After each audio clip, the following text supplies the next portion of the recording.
शरद पवार या अजीत पवार, कौन है एनसीपी का असली बॉस?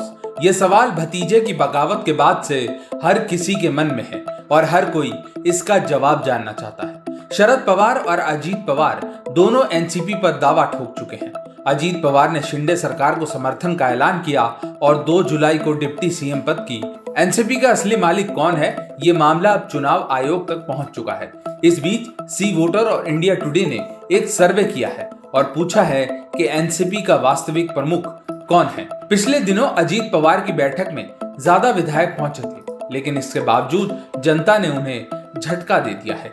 सर्वे के नतीजे चौंकाने वाले आए हैं। सर्वे में 66% ने शरद पवार को चुना है, जबकि अजीत पवार को सिर्फ 25% लोगों ने वोट दिया। वहीं 9% लोग ऐसे थे जिन्होंने कहा कि वो कुछ भी बोलने की स्थिति में नहीं है। इसके अलावा जिन लोगों ने बीजेपी को वोट दिया था, उनमें से 46% लोगों ने कहा कि शरद पवार एनसीपी के प्रमुख हैं, जबकि कांग्रेस को वोट देने वाले 77% लोगों ने शरद पवार का साथ दिया। वहीं एनसीपी को वोट करने वाले 80% और शिवसेना को वोट करने वाले 70% लोगों ने कहा कि शरद पवार ही एनसीपी के मुखिया हैं। इस तरह से कुल 66% के साथ शरद पवार नंबर 1 पर रहे।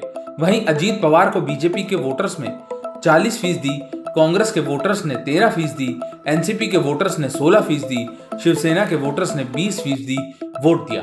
कुल वोट 26% रहा। इसके अलावा कुछ नहीं कह सकते 14% बीजेपी को वोट देने वाले थे, जबकि कांग्रेस को 10%, एनसीपी को 4%, शिवसेना को 10% वोट देने वाले लोग थे। इस तरह कुल 9% लोगों ने कहा कि वो इस मामले पर कुछ नहीं कहने की स्थिति में है। आपको बता दें, 2 जुलाई को अचानक भतीजे अजीत पवार ने बगावत का बिगुल फूका और महाराष्ट्र की राजनीति में हलचल मचा दी। वो राजभवन पहुंचे और शिंदे सरकार का समर्थन करते हुए 8 एनसीपी नेताओं को मंत्री पद की शपथ दिलवा दी।